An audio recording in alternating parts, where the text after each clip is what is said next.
Back in 2019, Louqe were at the height of their game with the Ghost S1, an iconic case that paved the way for many of the small form factor cases we have today. As new generations of GPUs got power hungrier, hotter and larger, the Ghost S1's reign was cut short. And in January 2024, after failing to come out with a worthy successor to the S1, Louqe ended up filing for bankruptcy, citing market conditions and liquidity issues. It wasn't the end though. 2 months later, they had announced that the storm had passed and that they will be focusing on new products going forward. And so at the end of May 2024, Louqe announced the Ghost R1, a larger, classic layout case manufactured entirely in Sweden, with promises of it being the next-gen Ghost S1. While I wasn't particularly interested in a larger case at the time, I pre-ordered one anyway to show my support and give Louqe a fighting chance. The R1 was scheduled to ship to customers by end of 2024, but after deciding to tweak the initial Mark I prototype and switching to an anodized finish instead of a powder-coated one, the release date slipped further and further away. Finally, in late August 2025, orders for the Ghost R1's first batch, now called the Mark II, started making their way to customers.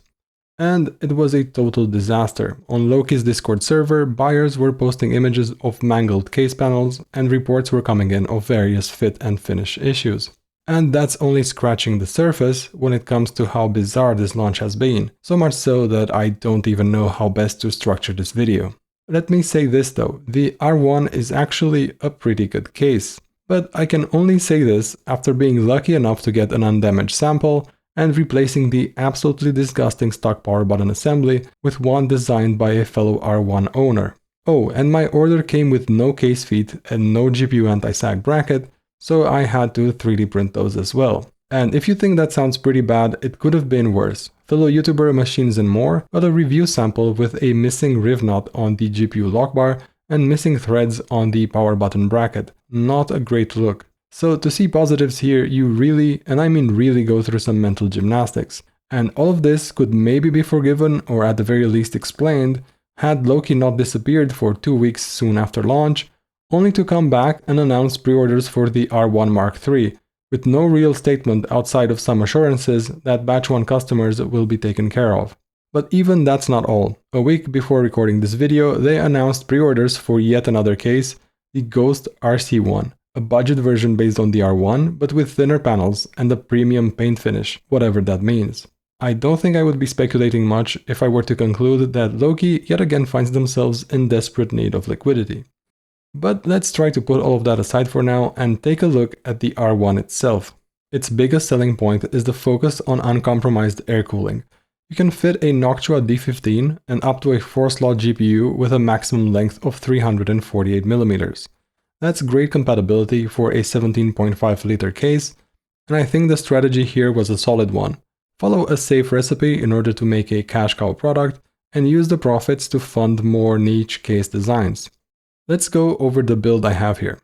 I'm using my trusty ASUS B650EI motherboard with the Ryzen 7 9800X3D CPU and paired with 64 gigs of Corsair Vengeance RAM. Naturally, to make the most out of the R1's compatibility, I will be using the Noctua NH-D15, although I am still using the old version for aesthetic reasons, as the Gen 2 Chromex Black version is still yet to be released. Since I'll be pairing this setup with my 5090 Founders Edition, the way in which you set up your fans has a huge impact on thermals. A significant role is played by the orientation of the rear fan. In short, it determines which component gets prioritized in terms of cooling, as we'll see just a bit later on in the video. I've also added this Noctua fan grill to the open hole in the rear panel.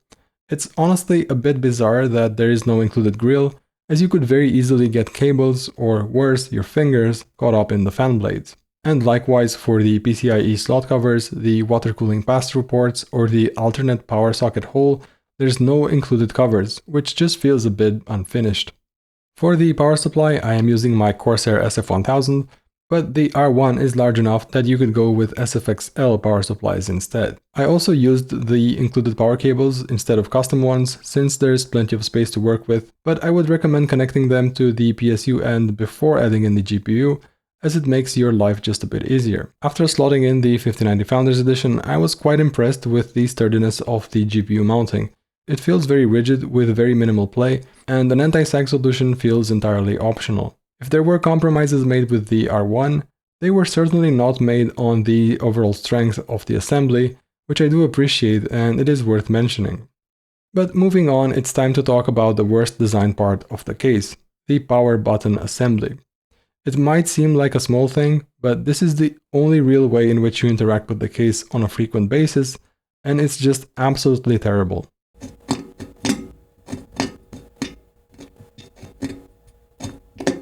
Not only is the button itself misaligned with the cutout in the front panel, leading to metal on metal scratching, but the feedback you get by pressing it is almost non-existent, leading to a scratchy, mushy feeling that's very unpleasant. The bracket that holds the button is actually mounted to the bottom panel, and it tends to flex as you press against the button. Yeah, it's just not great. So the proper solution here would have been to somehow mount the bracket directly to the front panel, and Louqe definitely knows this, since this is exactly what they will do for the Mark III release of the R1. But here's the fun part, because the Mark III will have slightly different dimensions according to Louqe, these new panels will be useless to batch 1 customers like myself, so it remains to be seen how Louqe will be addressing this. The way I somewhat fixed it for my R1 is with this printed bracket and button, which even has a useful calibration dial that you can use to adjust the model in order to get perfect alignment for your particular case, so huge props to Levis for the design here. It works pretty well, and this dark gray printed button looks way better in my opinion compared to the stock one.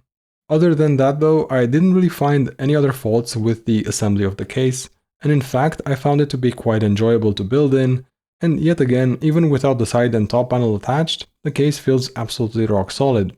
Now, something worth mentioning here is what Louqe calls the performance package, consisting of additional fan mounting brackets as well as a GPU anti-sag bracket. These were bundled with batch 1 orders, but are actually an optional add-on going forward. Personally, I would not consider these to be optional at all, as the case would simply be incomplete without them.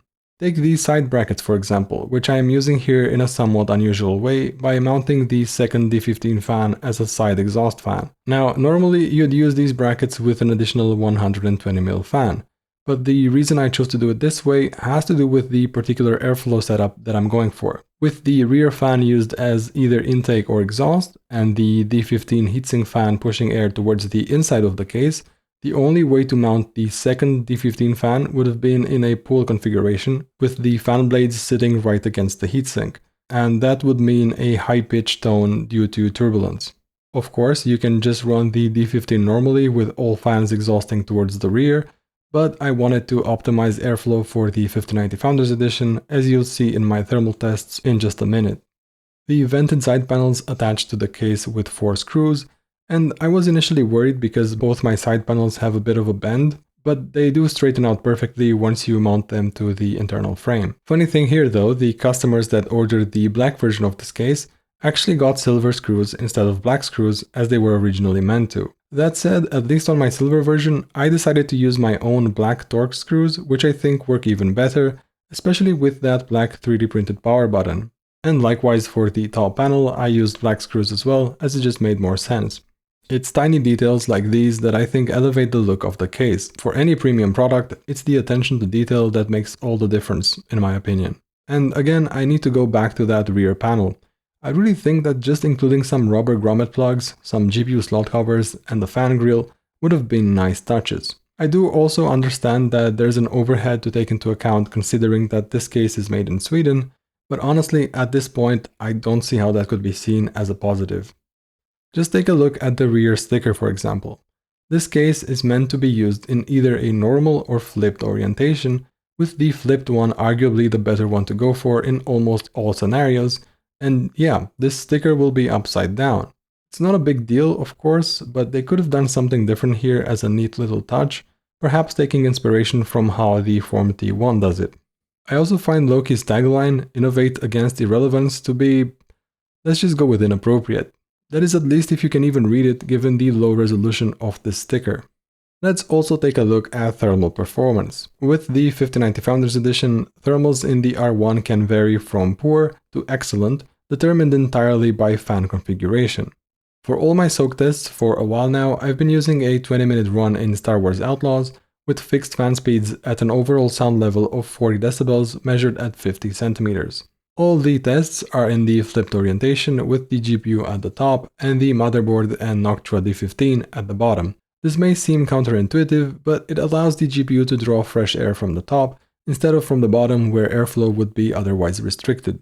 The first test we're going to take a look at is with no additional top intake fans and the rear and side fans both working as exhaust, essentially a negative pressure setup. Taking a look at the log, we see GPU temperatures rising to about 76 degrees after 20 minutes, which is pretty good considering the 5090 Founders Edition fans are running at 45%. On the CPU side, however, temperatures are a bit high considering we're running a Noctua D15, even if it's still the old generation of the cooler. So for the next test, I set the rear fan to intake, which now meant that the D15 was pulling cold air from outside the case and exhausting it together with all the hot air from the GPU through the side. This simple change had a huge effect on CPU temperatures. Unfortunately though, this now had the 5090 FE absolutely cooking, and I had to stop the test early because temperatures were simply getting out of control. So it seems like we're in a pick your poison scenario, but there is actually a way to balance things out here, and that's by adding in top intake fans that blow directly into the 5090 FE to help feed it cool air and create positive pressure inside the case. And the results are seriously impressive. GPU temperatures are now below our best results with the rear exhaust fan, and CPU temperatures remain just as good as before. And it should also be stressed here that a 2-slot GPU, especially one like the 5090 Founders Edition, is not really the ideal pairing with this case. A larger GPU with traditional air cooling will no doubt perform better. On the Founders Edition, however, there is actually a secondary benefit to using these top intake fans, and that's the fact that its fans will almost always stay in that 0 RPM mode when not gaming. For good measure, I also did a God of War Ragnarok shader compilation test, which is pretty much a worst case scenario for bursty multi-core workloads on the 9800X3D with some heat dumped in by the GPU as well. And results are excellent with temperatures topping out at 80 degrees, so if you're looking for zero compromises on CPU temps, then the R1 indeed delivers on its promise, provided you go with the right airflow setup, of course. It's really a shame that due to the way this launch has gone and some of the decisions that have been made up to this point, there's now this dark cloud looming over Louqe. But I guess we'll just have to see how things play out going forward.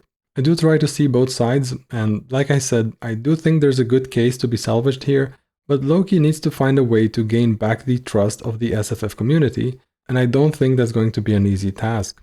That's it for this video. Perhaps I'll revisit this topic in the future, and if you guys have any suggestions or your own personal experiences with the R1, I'd love to hear about them in the comments below. If you enjoyed the video and would like to directly support the channel, then have a look at my Patreon linked in the description, where you can find fan control configs as well as my custom RDSS overlay. Bye for now.